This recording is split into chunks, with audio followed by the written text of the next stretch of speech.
செய் நட்பு கருணை உடையவர். சொத்து பற்றும் அகங்காரமும் இல்லாதவர். இன்ப துன்பங்களில் சமநிலை உடையவர். மன்னிக்கும் திருப்தியானவர்.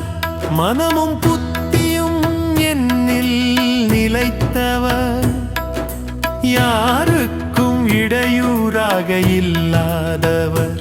யாராலும் கலங்காதவர்.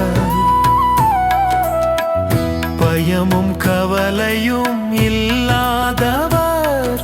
இவர்கள் எல்லாம் எனக்கு மிக பிரியமான பக்கர்கள்.